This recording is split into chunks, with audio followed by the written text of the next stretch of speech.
Hi, ladies and gentlemen. You are watching and listening to another special edition of Open Bar. Uh, I'm here in Southern California. It's not gloomy. It's actually kind of sunny in the middle of the afternoon. My co-host for this evening is, Jim Johnston in Youngstown, Ohio. and Jim and I have the distinct pleasure of talking and interviewing the owner of this particular tequila that if you've watched our reviews, our Blanco and Reposado review of Irlandes, and Irlandes is Spanish for Ireland. So the owner of this brand is sitting right there, and go ahead and tell us your name, sir. Sure. My name is Colm O'Faolain.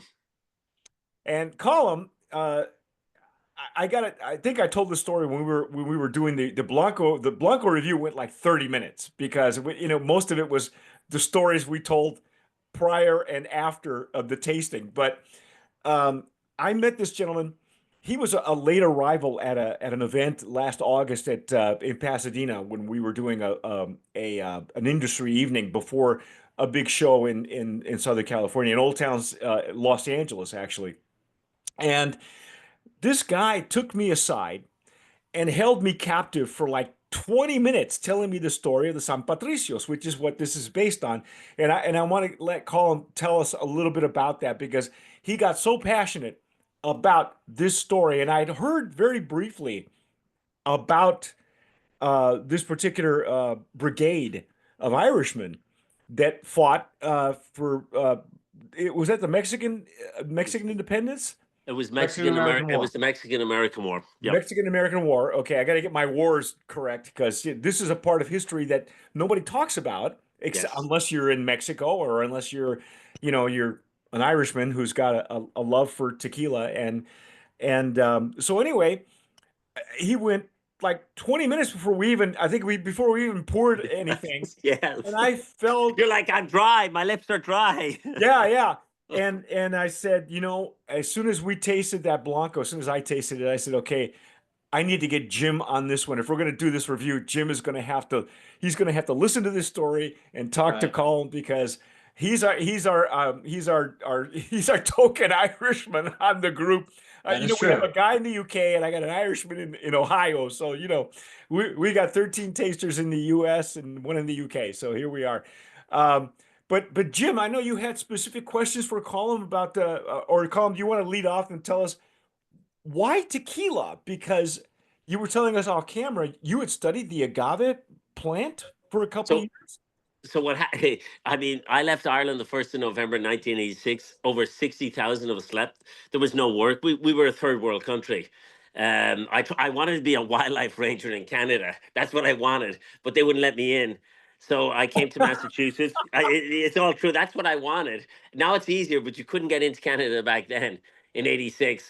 And I came to New York. I had cousins out in Long Island, and there was a friend, and there was a priest who knew somebody in Massachusetts, and he said, "Listen, he has a course that he does. You can go to college in there, then get you a job waitering in the local town in Holyoke, and you can go to college. You can stay legal." So I'm like, "Okay, brilliant." I was 18 at the time. I'm like, "Okay, what's the course?" It's horticulture. I'm like, "Horticulture? What the hell's that?" And they're like, "Plants. You're going to study plants." So so so to stay in the country legally, that's what I did. So I got my degree in horticulture, and then I didn't really, I did it for a little bit, but it was freezing in Massachusetts. So I bought an old convertible 1972 Cougar XR7 351 Cleveland engine with bucket seats. I bought it from a drug dealer that was going to prison. It was $1,300. Gas back then in 1990 at the end, it was 99 cents. I maybe got 12 miles to the gallon. And I nearly got killed in New Jersey on the freeway because of the snow. But that car was a tank. And then I made it to Elvis's place in Graceland. And then I remember the weather was getting better. I hit the button, the roof comes down, and I head out to California.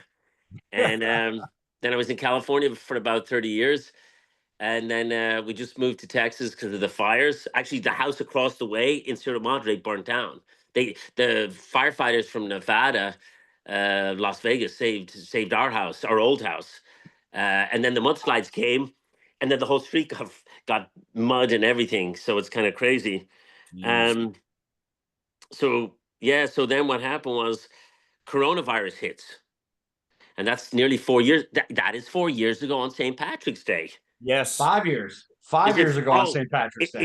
is it 5 years now? I can't believe that either, but it's Oh five. my Yeah. God, it's 5 years. I thought 5 it was years. 4. Holy shit, Jim, you're Yeah. right. So basically, what happened was they shut down everything and where I was working. So I lost the job. And then basically, what happened was I was in Burbank, California, drinking with some Irish buddies, and we started talking about old Irish stories. One of those stories came up was about this legendary battalion. And I remember part of the story from when I was a little boy, because my mother was our local school teacher. And then also there was a Mexican dishwasher. He was an incredible guy. Um, Alfredo, and then he had told me another part of the story years ago, and I'd forgot about it. And then I came home, and I remember at 3 o'clock in the morning, I'm like, if I can find the well, I can bring the story of the San Patricios back to life, and the Lost Niños Airways. And then that started. I called up an old friend of mine, and he invested. One of my old roommates. He's a big movie star now. I don't know if he wants me to mention his name, so I better keep it quiet. I don't know. And then I called up another friend, other people, and they said, "Okay, Colm, you're crazy enough. You're gonna you're gonna bring the story of the San Patricios back to life through tequila," and that started. That started literally 5 years ago because you reminded me of that, Jim. And Wow. so so Here we are. here we are. Here we are drinking Right. tequila with a Wow. little blessed water from Ireland. So when he told me the story, Jim, and he says he's taking water from this well and using it in the distillation process, or I guess in are you using it throughout the process? Is it for only fermentation? Is it in distillation? I would imagine it's distillation, right? That's Mike. That's a great question. So we'll go on about the water and the mineral content and everything. Um, the one thing that people should know is human beings are made of 60 to 65% water. The blue Weber agave, the plant naturally produces over 70% of all the water in every single bottle of real and pure tequila. So we use a measured amount, depending on the size of the batch, and they are small batches. We only use anywhere from 2 to 20 gallons of water because the water's got a much higher mineral, lime, iron content. We only want to enhance the flavor of the flavor of the profile because it's all the agave, but it's the spirituality of finding that well, bringing it back and enhancing it. But if somebody says, how do you make the best tequila in the world? Find the best plants. Find the best plants, make a deal with the farmer. That's how you make the best. And then a lot of tequilas use synthetic yeast. We use champagne yeast. It brings out more of the flavor. Right. There's only 3 different natural sugars within the agave. There is one reason why this flavor profile of this agave, sorry, is a tad naturally sweeter, and we'll go over that a little later. And then you use water, and that's it. But it's crazy to think that you have one plant and you have so many. Now, forget about the barrels at the moment. We're just talking about blancos. But you have so many different flavors from the lowlands to the highlands, the blending, but you still only have one plant. And that's incredible to me how the flavor profiles can be so different. Because when you make a mezcal, um, you have 32, 33 different types of agaves you can use, you can mix, you can blend, and it's more smoky, you get more out of the flavors. But I love the idea of if you can find the best plant and how many bricks, where it's grown, where it's harvested, how much it's rained, and you can blend it with a little yeast and a little water. You got the most natural one of the most natural sipping spirits in the world. You just do. Absolutely. Well, that was, part of our review on the Blanco and why we went so long on it is because we could pick out the minerality. It was what woke me up that night that I met Colin, because during the event it was almost halfway through before I met him, and we had had a couple of tequilas before then. So, it's not like an actual tasting. I mean, basically you're just enjoying a Yeah. tequila. And then when he served me this one, it woke my palate up, and it was like unlike any of the other ones that I had that night. I may have had maybe two or three before I met him. And I said, where's this minerality coming from? Because I thought it was a Matitan because that's the area that I'm most familiar with where that kind of minerality happens because it's the terroir, the ground is volcanic and the water is also coming from these aquifers, these deep well waters, and we've done enough of these tastings, Jim and I and all of our other tasters that, all 13 of our catadores, that we can kind of pick out the regions where it's from. And then when I finally did the review and I looked and I said, wait a minute, this is coming from, I remembered where you tell me you were getting this from. And the people here at El Mexicano, they're direct descendants of the people who started Cazadores. Correct. Don Felix, I think he's one of his sons, I believe. Yes. And in fact, Jim and I have another of his tequilas, El Mexicano, that we need to do. We haven't done yet. I had to hold it back from last year. So I said, but they're in Arandas, and I know Arandas has kind of like it's almost like the best of both worlds. They have a little bit of the highlands flavor, a little bit of the a little bit of the valles, but not that mineral. It's just different, But this one it's got so punchy that the only thing we could determine between Jim and I was that it was the water. Now I asked you, how did you get permission to use water from another country in the process? Because I know of another brand. In fact, uh, you had. I have a photo of Colm with the owner of Tony Garcia of the Rodeo de las Aguas, where one of their partners lives in Merv Griffin's old house, which has an underwater aquifer that feeds the property because it used to be a land grant. It was a Spanish land grant before it became Rodeo Drive. And uh, so I asked him, how did you get permission from the CRT to bring water from another country to use in this process? So what it is when Mexico applied for the exclusive rights to use the word tequila, and they would only have that, like champagne to champagne in Right, France and right. stuff. When I went through all the documentation, there is no there is no defining definition about where the water can come from. No kidding. There's no defining Wow. definition. So that's a loophole. Okay. All right. Correct. Because, when I went to them, I said, well, what happens if there's an oil spill in a certain town and they can't use the water there? Can they use the water from another town? So I started going through the thing, and they said, well, why would you use the water somewhere else? I said, well, uh, so when I started digging in, uh, there is no law that defines where the water can come from. So they could get it from another part in Mexico. The thing for us was it was always to find the exact well that these soldiers were blessed with, because that's what brings the story. Mike, what I really want to say too is, when to make the best tequila in the world, you have to find the best plants. Get a best piece of meat, you got to find the best piece of meat. You need salt and pepper. You do not need sauce. So to get the best anything, you just got to start with the best. You got to find the best tree. You got to find whatever that is. So I went directly to the farmers. I got shit faced with them, drunk 3 days in a row. I went and we did. And we were perfect the next Good day. start. Very good start. That's how I knew it was so That, good. that's when your Spanish gets really good. Wow. Or it gets really, really bad if you're Irish, Well, but it yeah. still works. So basically, really what it is too, I wanted to find the most stressed plant, and that was key, because the closest relative to the agave plant is the asparagus vegetable. Right. Okay.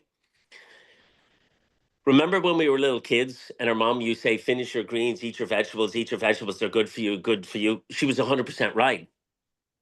Vegetables, using photosynthesis, they produce the highest amount naturally of monosaccharide, which is a glucose. They can, in the agave plant, if you find the plant that's the most stressed, you'll have a much smaller yield, but you'll get a much higher uh, monosaccharide concentrate from the plant naturally, because the pinna will be smaller, because down in the valley the plants are much bigger, they're much happier, they're more lush, but they don't struggle. So I wanted to find a plant that has the most concentrate, that struggles the most, and I kind of came across this incredible valley, and what I discovered was, um, in this valley, well, the elevation was close to 7,000 feet above sea level. That was key, because usually when you stress a plant out, it's usually like in the desert. Cactus usually only grow above, because it's such a harsh environment. So the higher you go up, the more the slope of the hill, the mountain, the more stressed, and the longer the root system had to go to fight to get the water and the mineralities. So I came across this valley, and what I realized, just studying it for about 3 months, in this valley, it rained. It actually has its own microclimate, and it's just incredible, because it rains literally 6 months straight. It rains over 20 inches, and that means the plant's on steroids. It's going nuts. It's great. And then literally on a flick of a dime, it stops, and then it rains only less than 1.5 inches for the next 6 months. So now you have your plant on steroids. Now you starved it. Boom, boom, boom. You stressed it.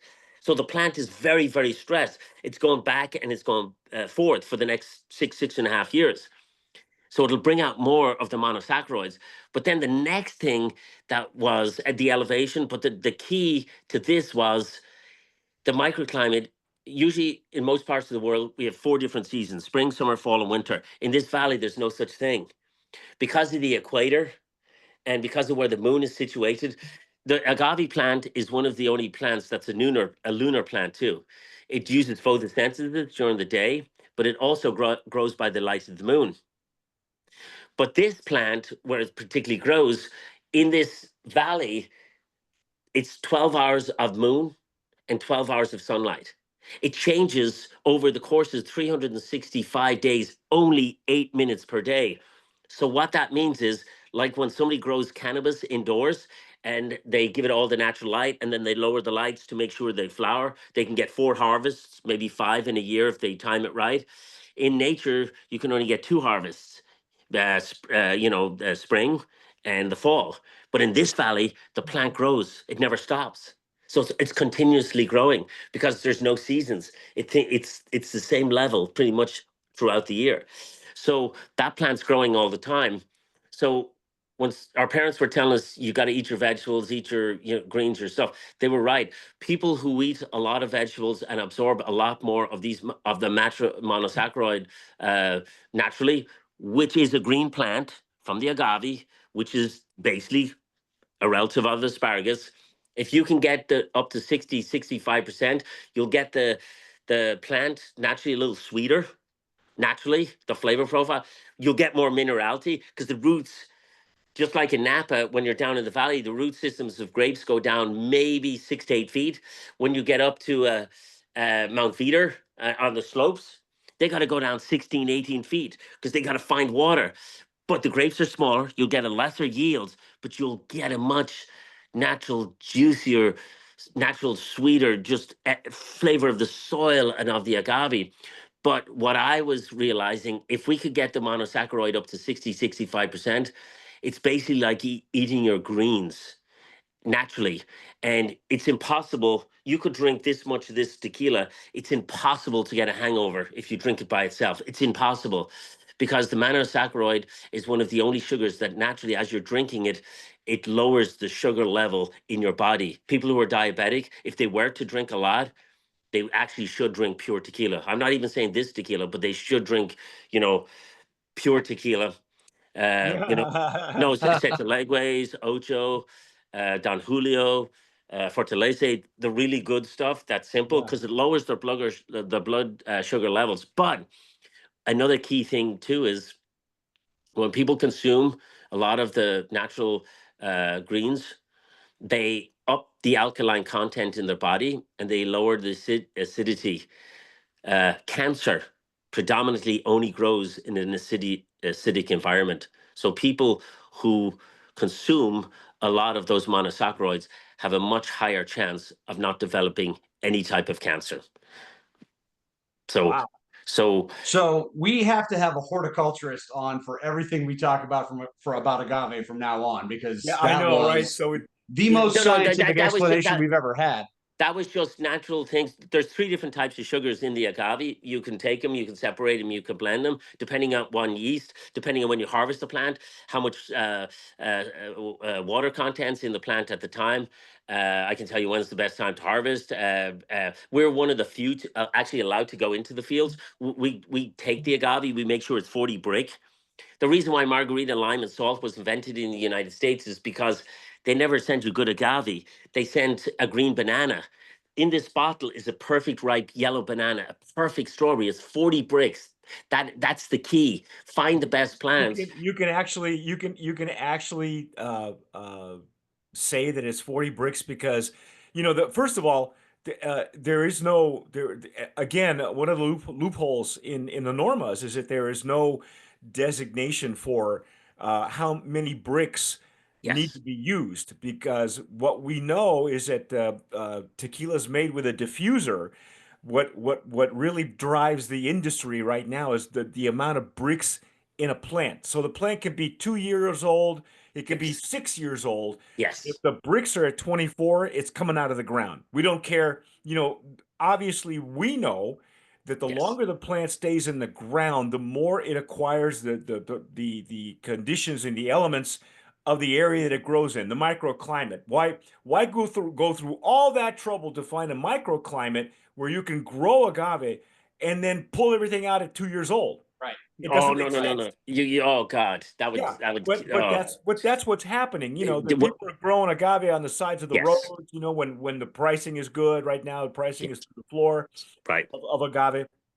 So, um, but on the normas, it doesn't. There's no actual law that says that the plant Correct. has to be. That's why it replaced it with the word mature. Mature could mean anything.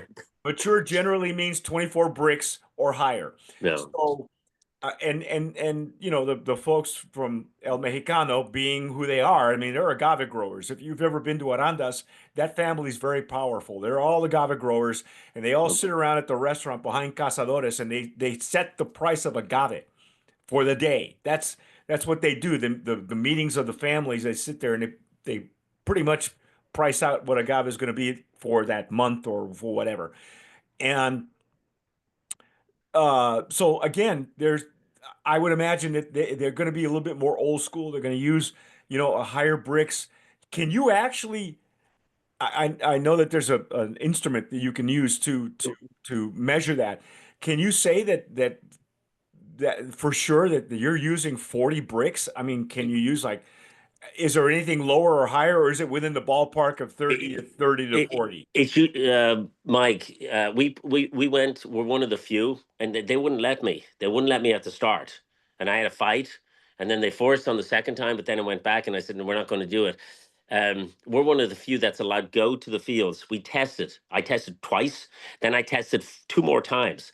So the average brick will be between 38 and 42. 40 is the thing. Think of a banana as a green banana, a black banana, and a perfect ripe yellow banana. I'm using that as an analogy. Right. 40 is the key. 40 is Okay. the key. That's the holy grail where you know the plant is eating a perfect ripe strawberry. And if you get it too much, then it becomes mushy. And then if you get it too young, which is a lot, because you got to remember the first and second batch, I paid the farmers. I went to the farmers directly. I paid them double the pesos, and I said, I'll give you 80% down, but you let me come into those fields, and I know what I'm looking for, and I get to pick what we want. We're going to get 6.5 year old.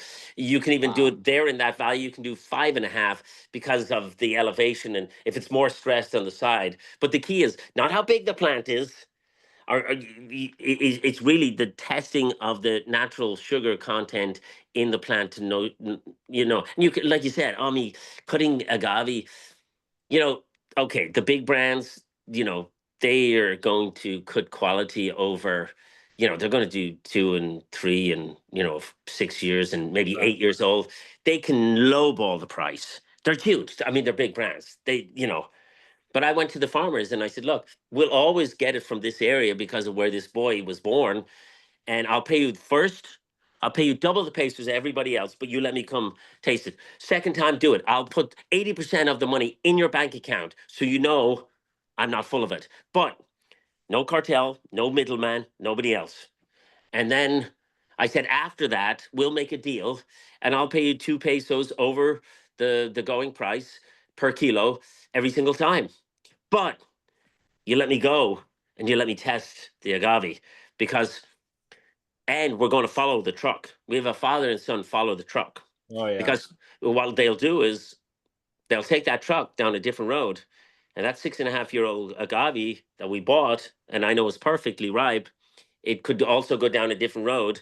All of a sudden, that agave disappears and it's filled with a different type of agave. Wow. So you have to you have to treat well, the farmers are amazing. Look, without the plant there is no tequila. But for us, find the best plants. You can make the best, simplest, and most truest form of the tequila, and that to me is the holy grail of tequila, is the sipping blanco, because you can put shitty agave in a barrel, you can age it, you can hide the flavor profiles, and it becomes more of like a like a whiskey or something, because it's getting more from the vanillas from the barrels. But if you start with a great plant and you have good yeast, and you don't have to use that much water because the plant does most of it anyhow, you have the basis of something great going further down the line. But it really comes down to the farmers, Mexico, and their iconic plant. And you know, So it was so so your water yeah, source. Yeah, let's talk about the water. Yeah, Let's yeah, talk about the because water. we went when you see the sure. Blanco review, Jim got so poetic Yeah. with the water and Wow. and the whiskey and all that, because he's from that area, or he's got family there. So I've never been. So I'm relying on his acumen and his experience to tell me, to inform me about what I should expect. But I know that the minerality, especially in the Blanco, and it's still, you don't lose it in the Reposado because it's not spending a lot of time in that barrel. Yes, Yeah. yes, Mike. Yes, I wanted to. That was part of the thing, just for us, because I know some of the guys that are this, and I'm not a tequila expert at all. If somebody says I can tell you what I think the best plants and where they come from. But if somebody says, oh, I'm not. I can tell you. I can now. I know I can tell you which is a good tequila, which is not, which I like, which I don't. I mean, there's many new tequilas out there that are very, very clean and very, very good. Uh, and you know, But the bottom line with a lot of these, the old families like the Camarenas and these folks here, the Bañuelos family, yeah. um, they're growers first, and they take a lot of care with their plants, so they don't want to lose but the characteristics of the plant in the process. So the whole point of distilling it into a tequila is so that it brings out the characteristics of the plant. Because any farmer worth his salt, you'll know this, he wants his plant to be featured. It- And the bañuelos are no, they're no slouches.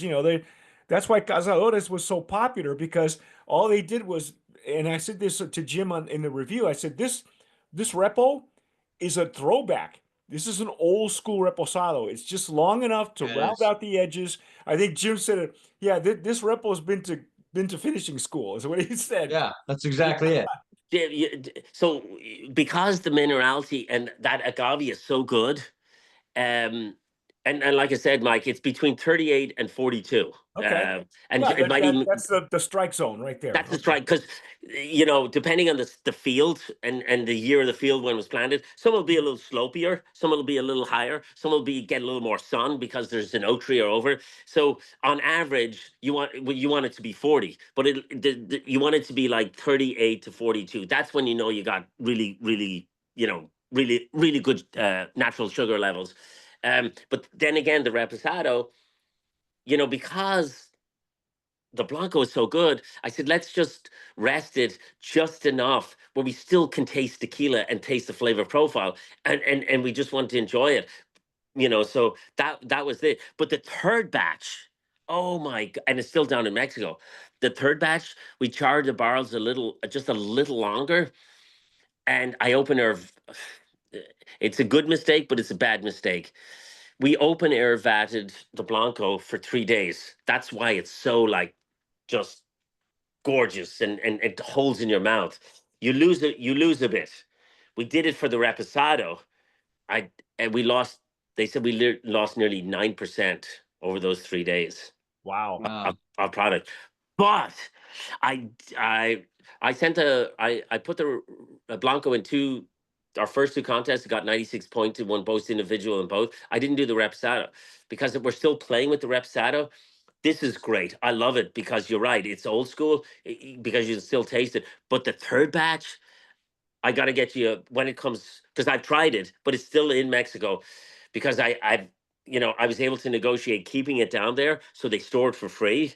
But once it comes to the United States, I got to pay the tariff. Well, oh my God, don't even get into that. Oh yeah, well, I got to that pay the starts federal tomorrow. government at the border, and then I have to pay to store it. So until we're moving it, it's not, it's not, it's still down there. Right.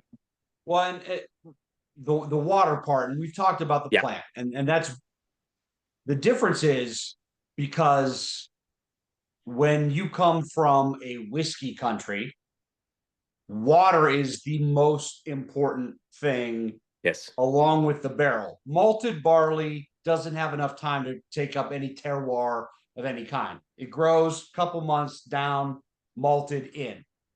But water and the barrel matter when it comes to whiskey. And the thing about Scotland and Ireland especially, Yep. is that the water it's got this beautiful minerality to it. It's soft. It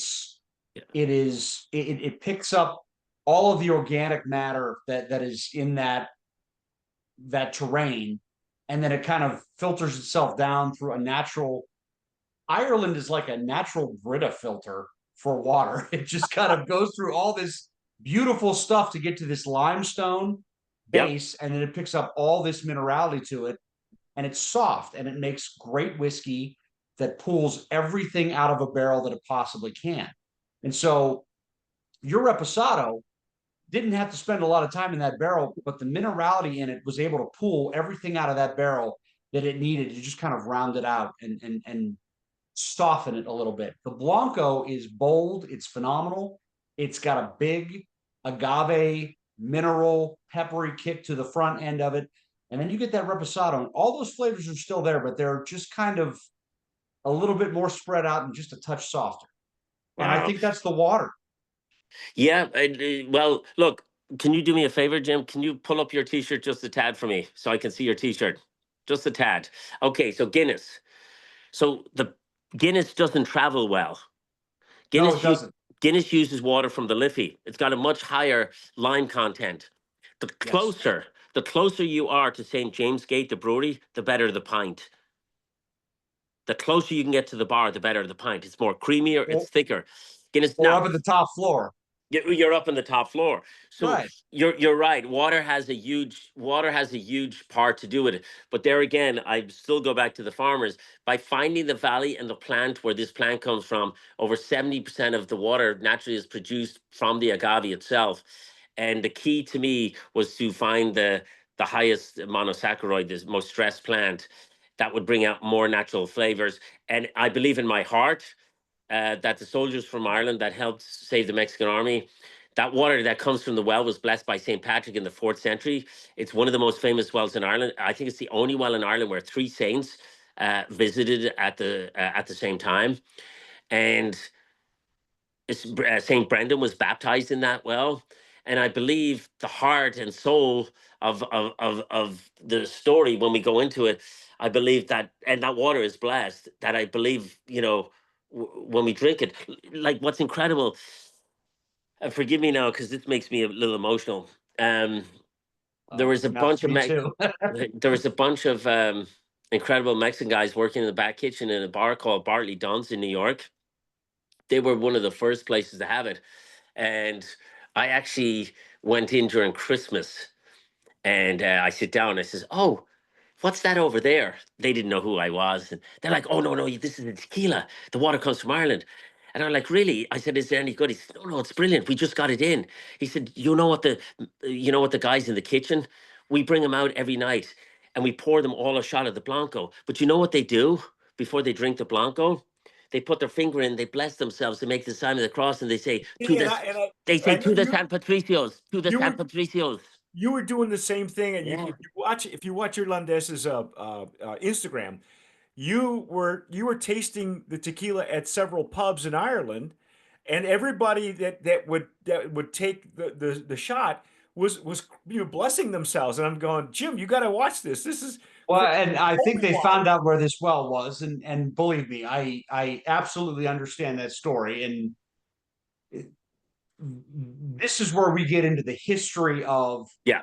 why this brand is the way it is, and how you could ever stumble upon Irish tequila is the history of the San Patricios and what happened during the Mexican American War. But and believe me, the idea that this water comes from a well with this kind of history and this kind of patronage of saints, and I would argue that most Irish people think that every well in their county's been blessed by multiple saints, because that's all we had in our country in the 4th and 5th and 6th century. But it is it's sacred to people, especially in County Kerry. It is incredibly important, and the idea that this water came from a place that is historic, but Yep. also just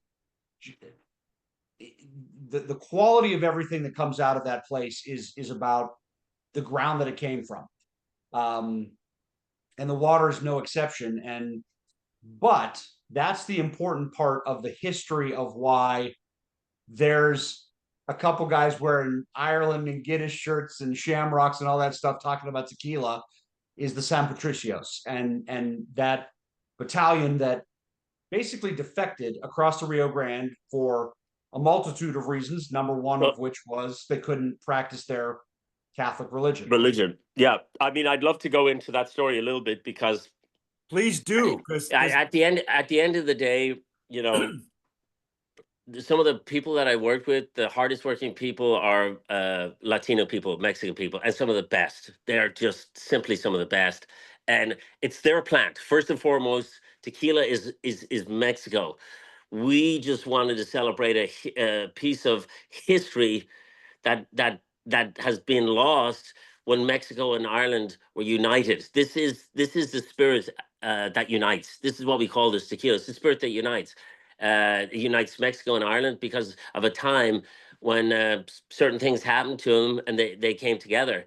And we wanted to make a tequila, not a brand, but we wanted to make a spirit that celebrates and unites them and brings their story back to life. And when people, if they bless themselves, or I wanted a sipping Blanco where you're not like, oh, I'm just going to go out and get I'm like, no, you can enjoy the plant, and you can just sip and just talk, and and it's good for you, and you're not going to be messed up. We just need to loosen up and celebrate together. So that was it. So first and foremost, it was always the story that inspired this tequila. And probably, as you know, Mike may not know as much, and if you do, Mike, please forgive me, but Jim would know. So during the great Irish potato famine, which started in 1845, over 1 million Irish people starved to death in Ireland, and close to 1 million people starved to death on ships coming across Ellis Island.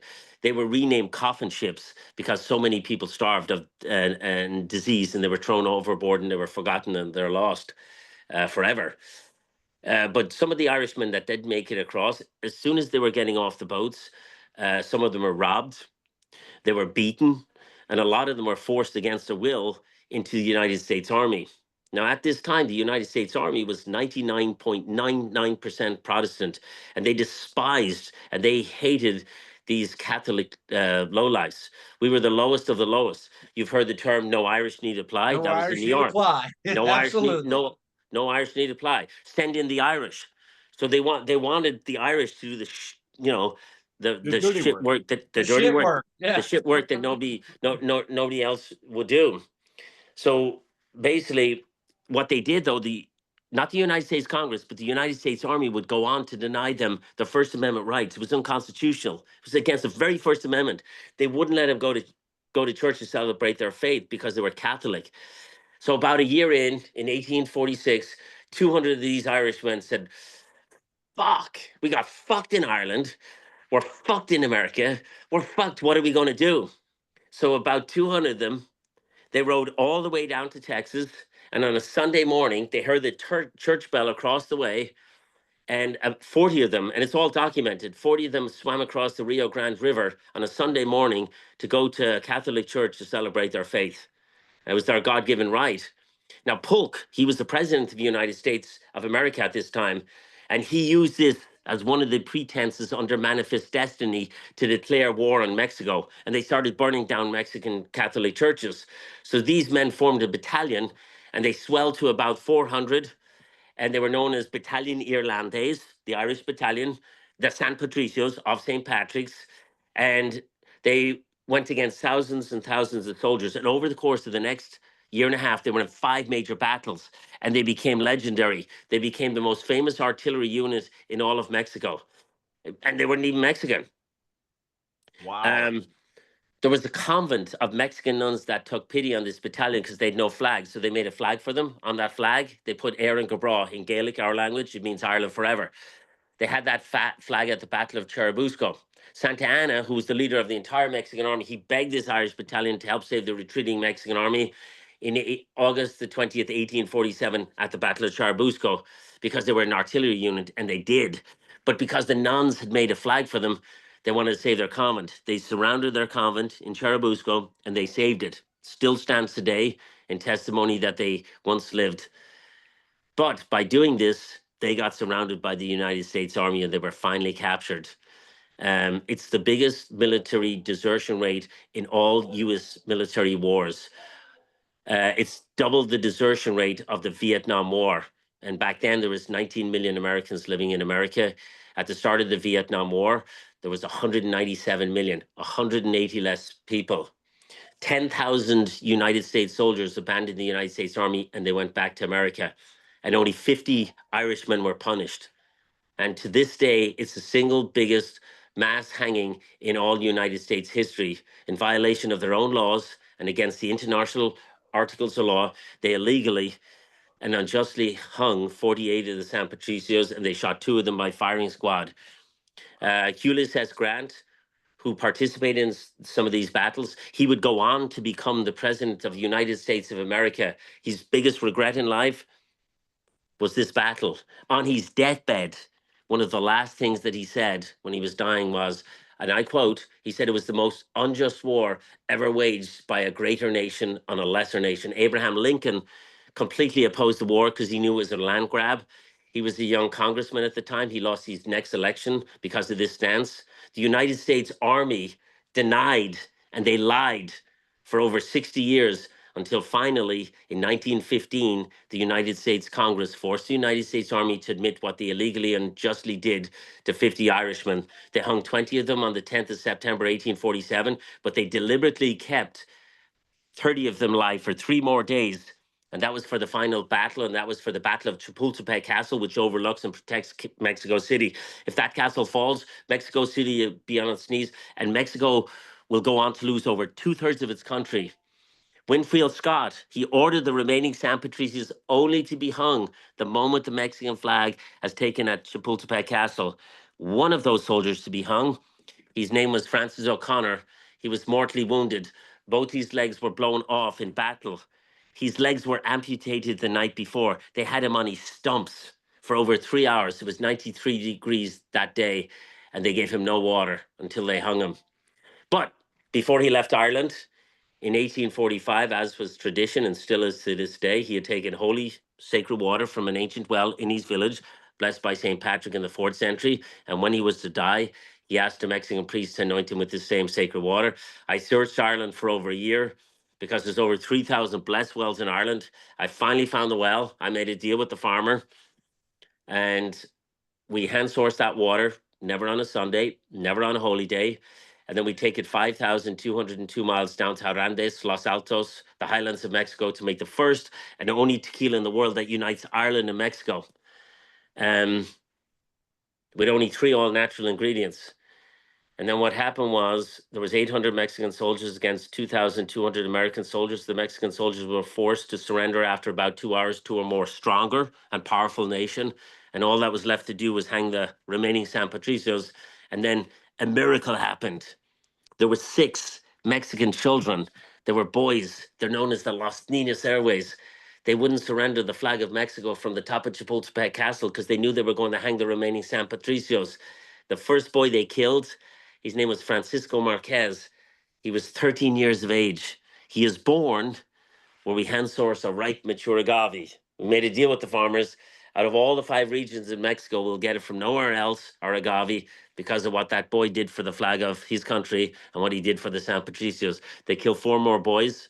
There was 1 boy left. He's the most famous boy in Mexico. His name is Juan Escutia, and he wouldn't surrender the flag. So what he did in front of the San Patricios and the United States Army, he took the flag of his country and he wrapped it around his body. And instead of surrendering it, he jumped from the top of Chapultepec Castle to his death, never surrendering the flag of his country. And moments later, they were all gone.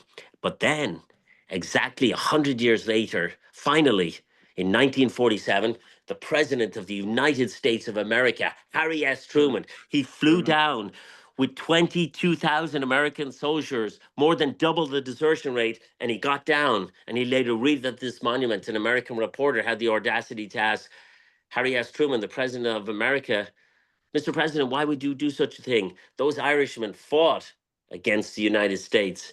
And the President of the United States of America, he said, brave men and boys, they belong to no one country.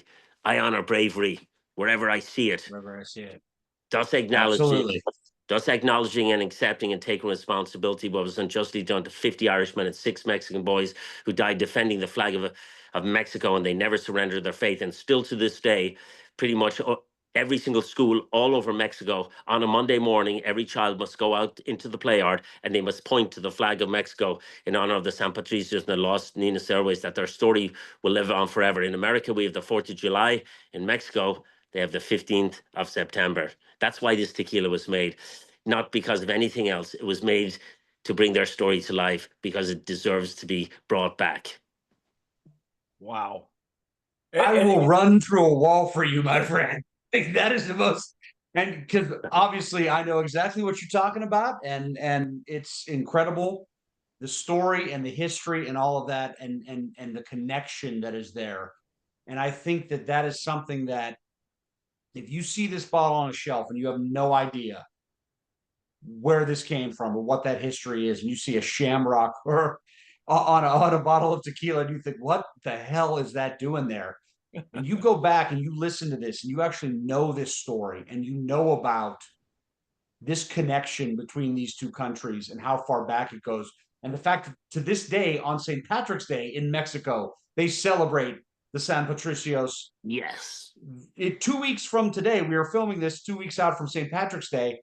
People in Mexico will remember this. People that paid attention during history class will know exactly what this connection is. And this tequila is a phenomenal connection between Ireland and Mexico.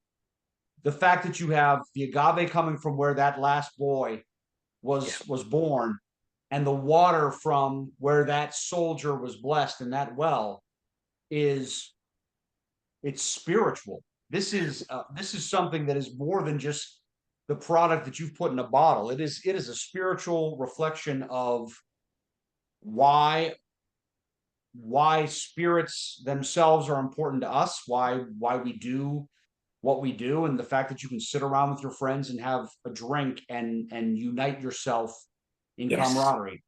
And that is an incredible story. I love that. It's look, when people, I cringe when people say, oh, you have a brand, or it's really good. I'm like, I don't know what a brand is. I never had a brand. I don't know what it is. I can just tell you what this is, and we get to drink and celebrate history in a bottle together because of 6 Mexican children and 50 Irishmen.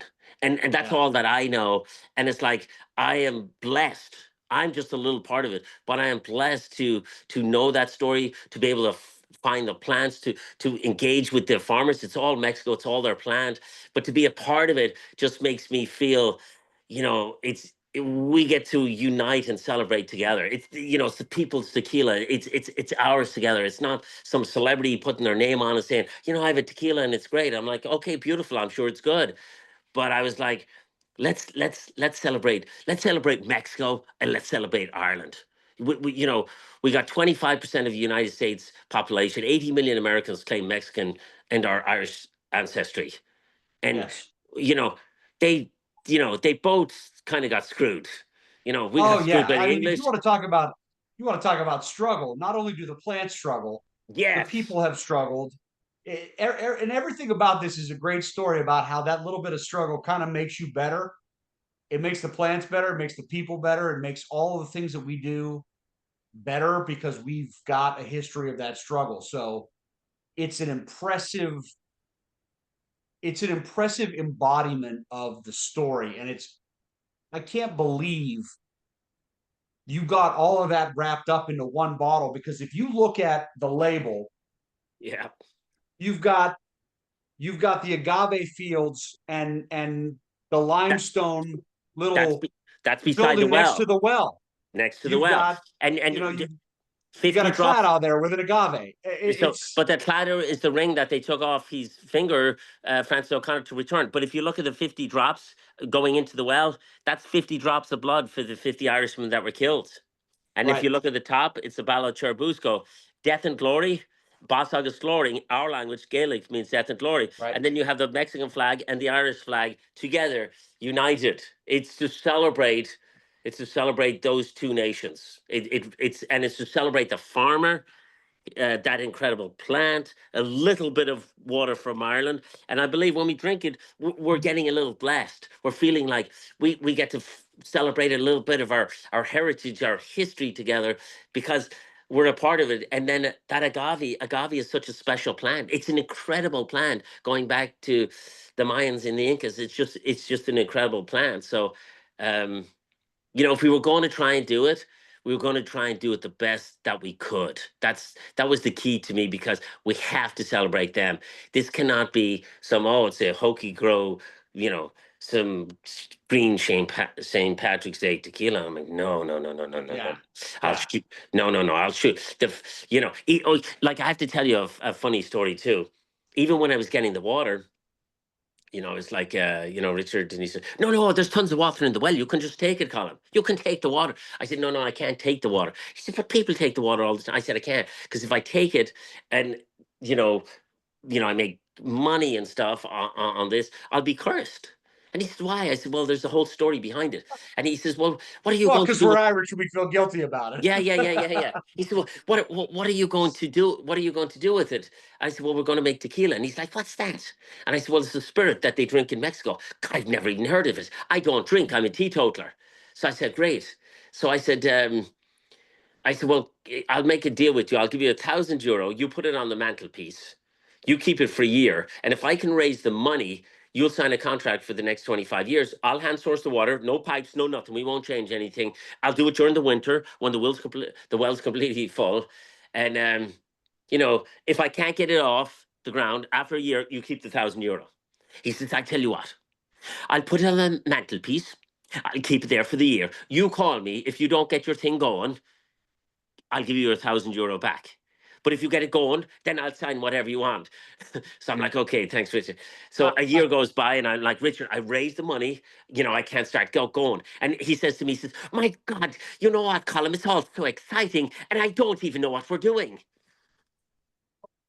Well, you're right, because hey, we're drinking tequilas. I have no idea what we're Yeah, what? talking about. Right, right.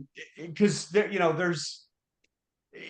this is the thing that I find interesting about the water and the combination of these two things is that in tequila, the agave is everything. And in Yes, Ireland and whiskey, the water is everything. Because you could have whatever the hell you want, barrel or barley, your water matters. And yes, you've married these two things from, in my opinion, two of the best sources in the world for spirits.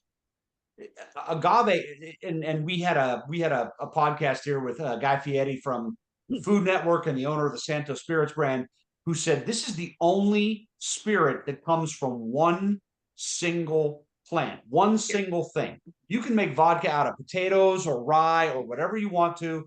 You can make wine out of 50 different kinds of grape.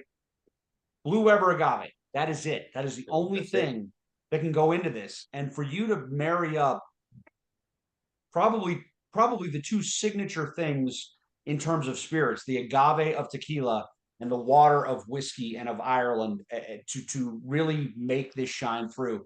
The Blanco is outstanding. The Reposado is phenomenal, but what you see in that transition of flavor, the Blanco is every expression of the water and the agave together. There's minerality. It's got a nice bright agave right up in front. The Reposado, it just kind of rounds out the points where you get a little bit more of a muted flavor across. Muted is not the right word. You just have more time on your palate to get everything and process everything. The Blanco is right up front with all the power of that flavor, and then the Repo just lets you kind of relax with it for a little bit longer It than lingers. you necessarily would. Yeah, yeah, it's funny. Yeah, I no, look, I think you're right. I mean, for the want of a better word, then, when I think of the Reposado, I think of a more of a, a John Wayne masculine kind of, just, it's just kind of going to roll along, and you just kind of get Right. just get into it. Whereas, the Blanco is like, wow, and then it stays, it lingers. The nose and the flavor in the mouth, the palate is it just holds. That's why I was like, my God! And even my wife, she never drank tequila and didn't like it. I have to hide the bottle from her, and she's like, Colm, but this Blanco is it's amazing. And we tried a lot of different other ones too, and there's some great tequilas out there. And I would never knock any tequila, because just to get anything done in life and take a chance and a risk, getting your label, the CRT, getting the plants, and doing everything is a tremendous process. But God bless those farmers, God bless Mexico, and God bless those soldiers. Without them, we wouldn't actually get to sip something that's really enjoyable and just sumptuous and great. And I'm just a little part of that, and I'm excited to be a part of that, because it's there's a lot of things that happened that weren't easy, and I never thought I was going to get my label, my name. There's a whole thing with the Mexican army too. I can tell you that too, but I don't want to get in trouble. And then, so Yeah, I just briefly, you have to excuse me. I'm not sure what's up with my camera, but all you hear now is my voice. And since I'm the one recording, I'm not going to stop. So you don't have to see me, folks, but you will hear me. Uh, but no, this is awesome. This is exactly what we were talking about in the review. And like I said, you'll hear Jim talk to me about the water, which is, again, I knew nothing. I knew that water makes a big difference, because we've had tequilas like, from El Tesoro. G4 is famous. He uses well water, rain water, and each of his different brands, all that water really does make a difference. And that's why when I found out that this is also from Arandas, I said, this is not the same water, and it's not coming from a Matitan, because their water is different as well. The minerality is so much different. And correct me if I'm wrong, Colm, but you're not using a Taona for this, correct? no, no. Now, I did read the POS afterwards, after Jim and I signed off, and it said that you are fermenting using the Mozart method. You're playing classical Yes, music. yes, Well, yes. I did not know that. I would have brought it up, because that's one of my key things that's my next big project, my next book. I've got like 10 years Yep. of research on the Mozart method, because I know personally the two gentlemen that designed that process. So I'm surprised. I didn't know that distillery was using it. Was that something you brought to them, or are they using it No, as a no, root? they were using it. It's open. They do open air vat, and yeah, no, I would like to say, if it was me, we'd be playing Elvis. I mean, it just we'd be playing Elvis all through the By the way, fermentation. they have. In fact, I should think back. I should think back because the gentleman, Ingeniero Leopoldo Solis, is the guy, and his partner, his business partner, is they're both ingenieros. They're both engineers. Designed the Mozart method, and I should have remembered that years and years ago, before Bacardi took, before they sold the That's brand of right. Bacardi, That's right. Cazadores was one of his customers. Yes. And so that's where that came from. And it's interesting that the offspring, the family, are still using that method to make El Mexicano. It makes more sense to me now because if you don't know the background of those two engineers and you don't know them personally, I spent an afternoon, a lovely afternoon with Leopoldo, and he was again one of my mentors and taught me how to actually sip tequila. And he's a big wine guy too. I mean, you spend an afternoon with the gentleman who designed the Mozart method. You might as well spend an evening with Gandhi, because he's so spiritual and yet he's a scientist. And that's what I love about these chemical engineers, the guys, the old school guys. Yeah, they went to school, they got their degree and all that, but they're very spiritual. Even Carlos Camarena, it's all about the plant and the spirit and less about and he breaks down the science. He breaks it down into uh you know I asked him once, I asked Carlos, I said, can you explain what distillation is to the layperson who doesn't know anything about, who didn't take chemistry? And he said, and I have this on tape, I have it recorded, and it is part of our catador course. He says distillation is the meaning of life. If you didn't have distillation, you wouldn't have life. And then he goes on to explain what distillation is all about, which is the water evaporating, turning into rain, coming back down, and just doing this circle of life. And I know you can't see me making my movements, so I'm using my hands. But that's one of my prized questions to Carlos. And I love that these guys can take the science and break it down to something that's practical that anybody can understand. And that's what it was like with the Mozart method. He did say that somewhere in his lab they used. I said, why did you pick classical music? Why didn't you pick now? Interesting enough, there's a delineation between classical and Baroque. There is a difference. I didn't know that until I started doing research on it. There is. So Mozart is considered classical, and I think which one is the guy who was deaf? I forget what his Oh, Beethoven. Beethoven. Yeah, Beethoven is Beethoven. considered Baroque. I didn't know that because and so I asked him. I said, "Why did you pick classical music?" And he says, "Well, we tried everything. I go, so somewhere in your lab, he says, yeah, we did the Beatles. We did, they tried. And even now, in the whiskey, they're resting whiskey playing one of my old classmates in his neighborhood is lives the daughter and the son-in-law of Pat Benatar and her husband, and they've met. And Pat Benatar's husband is the guitarist, and he's got his own whiskey.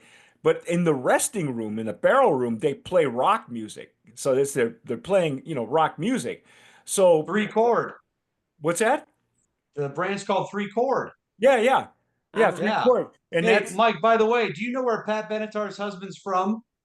no, but Youngstown, Ohio, man. Youngstown, Ohio.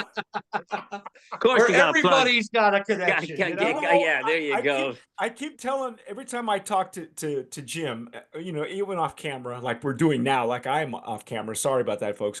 Doesn't matter. You're just gonna hear me. He tells me about he texts me a famous picture of himself with Boom Boom Mancini. They're having Everybody's cigars from during Christmas. Youngstown, whether they like it or not. He told me I was playing one time. I was playing Dean Martin on my Alexa because I love Dean Martin. And he says, Love Dean Dean. Martin's from Ohio, right? I was like, oh my God. Even the Rat Pack has an Ohio connection. Yeah. No, Neil Giraldo, the guitar player and Yeah. husband of Pat Benatar, is from the west side of Youngstown. Grew up a couple streets over from my father. The bourbon is called Three Chord, and yes, they play rock music because they know about the Mozart method from tequila. So Yeah. Yeah, that's a hell of a way to get that liquid in and out of that barrel, is to give it a little bit more vibration. And Well, you know, Makes there sense. are different techniques. You know, there's I think there's one the gentleman who makes Porfirio, again one of my mentors. He has a way that it's like aging a barrel in it like it moves as if it were on a ship. You know, so Yeah. it goes up and like a teeter totter. You know, it goes up and down sideways like that, and that's I forget what the name of that particular type of resting is called, but he's doing it. So you know, there's lots of ways to make this now, but the Mozart method happens during fermentation. Therefore, the yes, tanks have to be stainless steel. They can't be wood because it's the vibration is just not going to be enough. Right. But you know, they do it on any tequila that comes out of NOM 1414, which is the Vivanco family, Casa Viva Mexico. Every tequila that's made there, and there's several now that are coming out of that distillery, are using that technique. But I've completely spaced out that the family from the Bañuelos family would still be using that method, which is even more beautiful. It makes this tequila, and I'm holding up the Reposado bottle. Um, it makes this tequila and this story even much more beautiful to me. and So, yeah, you know, I mean, where do you, Colm, there you go. Yeah. where do you see the brand going? I mean, you've only been around how long now? Like a So year? we launched last year just before St. Patrick's Day in Los Angeles. It was on the news, um, and then one liquor store sold 80 cases, worth 6 packs, and then we're in Las Vegas now. We just signed with Resort Worlds. Um, and then we're in Connecticut, about 72, 3 locations. We just launched in Florida. I'm actually flying down to Miami for a conference um, over the weekend. And then we're the main sponsor of Dana White's. Dana White is a fighter. He's the first fighter. He didn't sign out of UFC. He's an Irish fighter. His name is Colin Walsh. Freddie Roach is his trainer. Tom Loeffler is his manager with Dana White. They're shooting stuff at the gym in Hollywood tomorrow. We're the main sponsors. The fight's at Madison Square Gardens the day before St. Patrick's Day. So we're flying in for that. My nephews are flying in from Ireland. They love this guy, Colin Walsh. He's a really cool kid. And then I go into Connecticut. So I got some meetings there and presentations. And, you know, um, depending on how everything goes in Miami, which I think hopefully is good, it could change a lot of things because Dublin Airport and Cork Airport have approaches. But I don't know the whole logistics, the cost, and everything. And if they are going to do the tariffs in the United States, it might be a way to kind of offset the price because you know you have a big brand, you can do big productions, so you can control that price a lot better than I can. I know the cost of the bottles and stuff, and I can't really cut corners because we're so small. But I don't want to cut the agave and do 2 and 3 year olds. So, it's still quite expensive just to even get it. And then if they're adding a 25% tariff, I don't know how the trends in the United States are going to be. We're not a crazy price bottle. The Blanco you should be able to get retail for 49.99, which is still, I think, good for a Blanco. I know some brands are dropping their prices, but they're not great quality tequilas. This is a great quality tequila, so we can't really do that. We don't want to do it because that is a fair price. And then the Reposado is 59.99. We have fancy bottles where people are buying, tequila for 120, 150, even 200 bottles. And I know for a It's fact, crap. yeah, I It's want to crap. use that. I mean, you're drinking a sugar bomb. I mean, Yeah. you're, you look, and I want to tell people, look, you can't drink a bottle. You can only drink what's inside the bottle. So don't buy a fancy bottle because it's just a fancy bottle. You're drinking a sugar bomb. So we would never go out. Now we might do some iconic bottle that celebrates the Irishmen and the San Patricios and the Los Niños Airways, like a really maybe 500, but like made in Mexico, but it's hand done, but it's like a bottle that you got like. I have to have that bottle because it's so amazing. It celebrates history. So if we were to go to that route, that would be something that would be special, but it would only be done if it was right, and it would still in the bottle would still be a certain quality, but wouldn't be the best tequila in the world. Do you know what I mean? It's still just a, you would still be buying the bottle for that, but it's still be a very good tequila. But I think once you're getting into something that's $200-300, unless it's something that's aged in a barrel for 15 years or 25 years, I just can't pay. Well, I just tequila can't be aged that long because it, it'll become what's in it what the barrel had before. There you go. Yeah. Right. So unless it's Yeah. yes, and that's a great point, Mike, because unless somebody is selling that, like you know, when you're buying scotch, you're buying the time, you're buying the Yeah. aging, because the Yeah. aging Yeah. share, it's city. You still get the same products that was done, 25 years ago, but it's been sitting. The angel share, and you're buying time. That's why it costs so much, because it's just sitting there. Um, Right. it mellows it out, but you're buying what's in the barrel, and um, so Tequila is day trading. Scotch is your IRA. That you're putting that okay, away for a that's a good long, long analogy, time. Tequila is day trading, but lady. I get That's what you're saying about that. And kind of the thing that I'm concerned about, and tariffs are going to be an issue and all that, but we're trying to keep everything at a price point that's accessible. yes, And what I find yes, interesting is the crap is the most overpriced stuff out there. The good yes, stuff is actually yes. something you can get off the shelf for a reasonable price. Yes. But there again, as you know, even for watching movie stars and coming on, and people who can have tons of money to put behind their brands and stuff, marketing there again is everything. We have no budget. We have this little budget for marketing. I mean, to do the fight in Madison Square Gardens I had to go to my main investor, and he is such a great guy. And I said, Michael, we have this opportunity, but we don't have the funding. And he said, let's do it, Colm. Let's do it. He said, it's St. Patrick's Day and the fight, and I said, okay. I said, thank you. So those are the little things that we can do. I mean, when I go around, when I go to Connecticut, I sleep in my car sometimes. I'm a member of YMCA, so I get up, I shower, shave, and then I go on to the next town. That's it doesn't bother me, but that's just the way it is right now, because we're just so little and so small. So I 5 years from now, Mike, what I will, if God was to give me a wish, I would say 5 years from now, I would wish that we are not, and forget about selling, but we're the most consumed tequila blanco fine in the world on St. Patrick's Day. It's the second biggest drinking holiday in the entire world. And if I'm Irish and I'm going to drink Guinness or whiskey, if I'm going to drink tequila, I got to drink Irlandes. I got to drink the spirit that unites. I just have to. I don't care.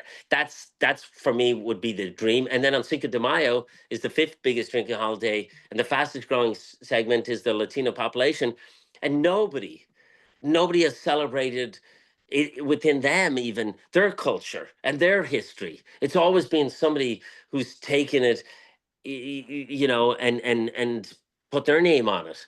So I would want people from Mexico going like, yeah, this is our plant, this is our history, and you celebrate. I mean, the father and son that I worked with, I gave them ownership in the company because they're just amazing guys. They're amazing people. They're just amazing.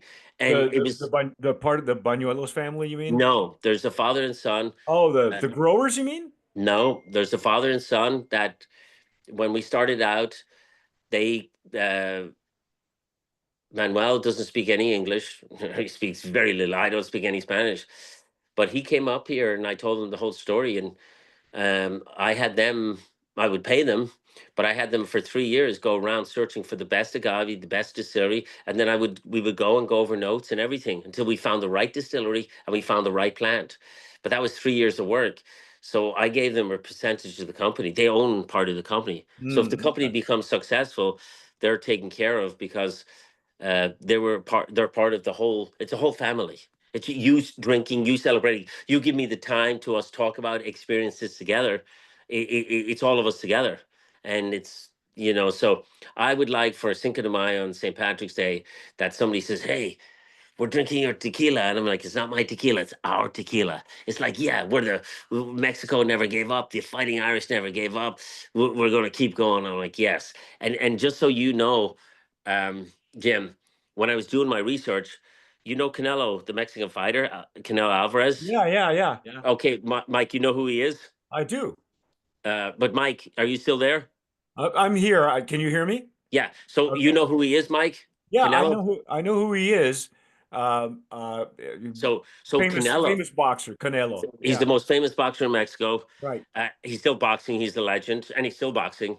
So in my research, if you know what he looks like, everybody knows him as Canelo Alvarez, but his real full name is Canelo Alvarez Barragan. On his mother's side, his great grandfather was actually one of the surviving San Patricios. Wow. Canelo Alvarez. That's why he looks the way Well, he you know, looks. he's red. He's a redhead. You know, Yes, that's he looks Well, Irish. of course. he is. He is. Of course. So yeah, so that was just another, that adds to what this is, what it is. Well, maybe for Mexican Independence Day as well, it would be, it's interesting that you would come up with a celebratory tequila because those are the biggest drinking holidays, around, and there's never been a representation of the Irish people and that relationship with Mexico. I mean, it was a little. I told Jim during I forget I think it was the Blanco review that there was a gentleman that hooked up with several people on LinkedIn. He was using LinkedIn and Facebook as a more of a business networking. He was really using it for networking, and I didn't know him at all, but he did. uh, he did explain to me a little bit about the San Patricios, and that he was a big fan of that.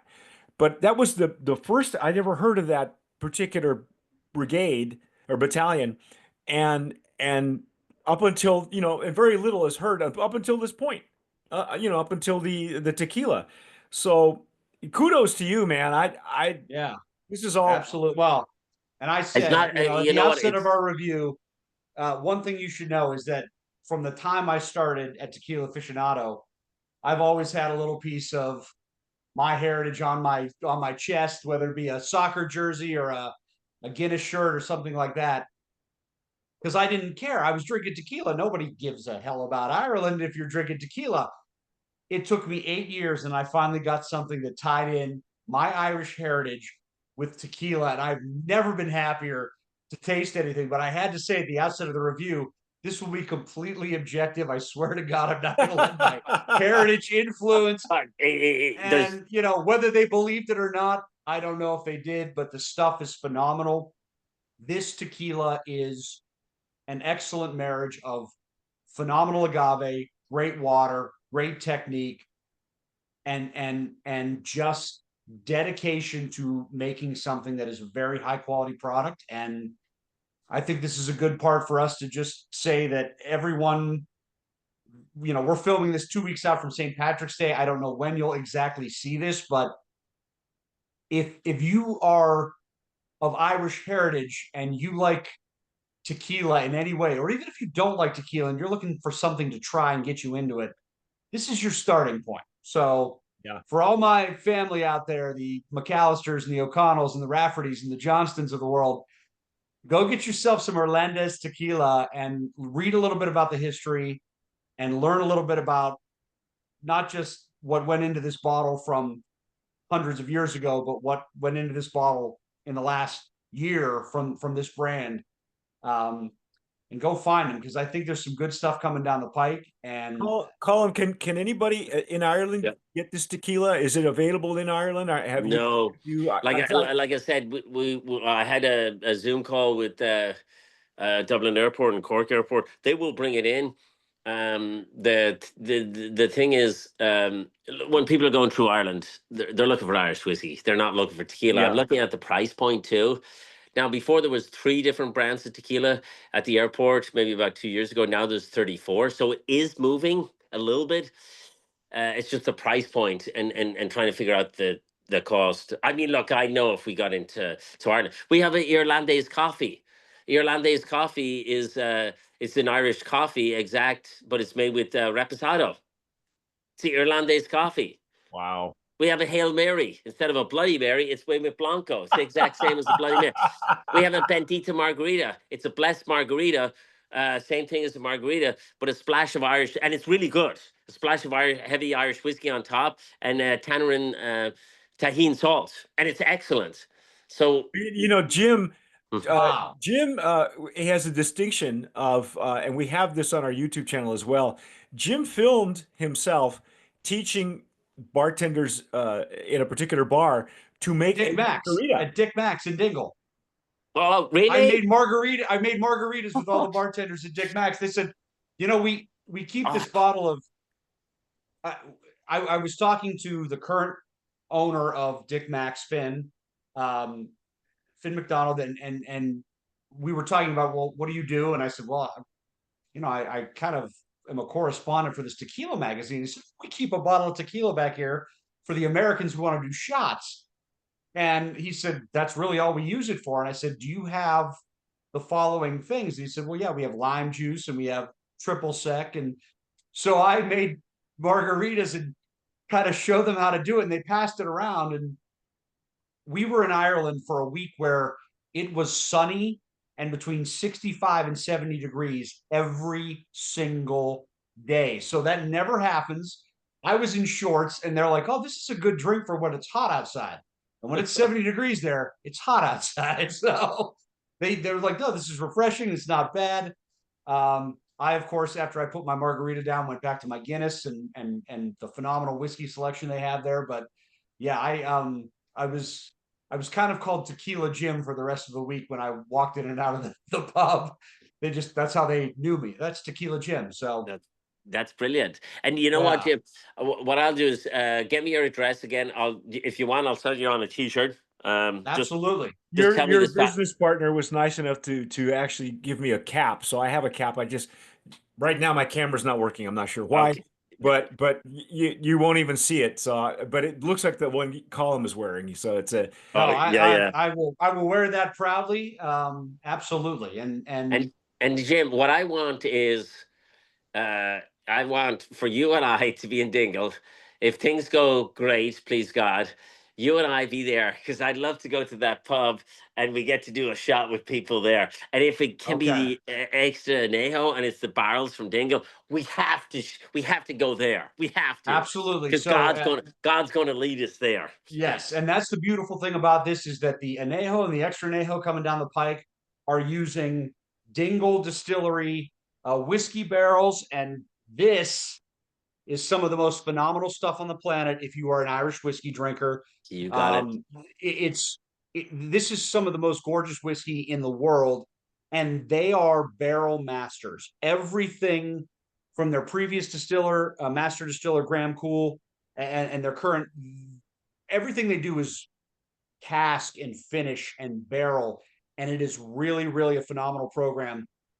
The whiskey's great, and if you're putting this tequila in those barrels, when that first bottle comes out, I'm going to be the first one in line to buy it because I'm just so No, yeah, excited for it'll that. be gifted to you. It'll be gifted. Well, I appreciate it, but listen, I'll gift me one. I will buy a case afterwards because I am so excited that you are using the whiskey from that part of the world. My favorite little place in Ireland. It's Um, gorgeous. Absolutely yeah. gorgeous. Absolutely Colm, thank you gorgeous. so much for joining Thank us. you. I appreciate the time. yes. And Sorry we are for all very excited for not just this product, but for everything that you've brought to the idea of how to produce this tequila and the history that went behind it and all of the thought that went behind it. And Sláinte. Shanta, yeah. well, Congratulations. we celebrate and drink together. Mike, Jim, it was an absolute pleasure. Thank you. I mean, we just, I still go back. It's those soldiers and those boys and the agave plant, and we're lucky to be a part of this. So, okay, gentlemen, I'll Congratulations. Thank you so Thank you, much for sir. joining us. Sorry about Congratulations. the camera. Think to the situation on my end. But folks, you have been watching and listening to another edition of Open Bar. I'm your blacked out host, Mike Morales. Jim Johnston from Ohio has joined us, and then That's all Colm. right. We're just gonna make it a podcast. It's Yeah, fine. we'll just that we do both of these anyway. The Yeah. audio, nobody needs to see me. Everybody sees me and they're sick and tired of me anyway. But thank you again for joining us, for giving us a chance to monopolize your time. And I told you, Jim was your guy. He had to taste this tequila, and it did not Absolutely. disappoint. And the interview went even better. So congratulations to you. Good luck in Florida, and we'll catch up with you sooner or We later, will. We will. Yeah. Yeah. for Yeah. sure. We'll be in touch. Yeah, if not, well, All when you can right. make it out to LA, let me know, and then maybe maybe Everyone's coming to Youngstown too, because yeah, it's yeah, just oh gotta yeah, happen. for sure, for sure. Well, Jim is Come pretty on well out. connected. Jim's got connections everywhere. You never know where he might pop up. So, thanks again, folks, for watching, and keep whatever you folks do, tomar sabiamente. Sip wisely. Okay. God bless.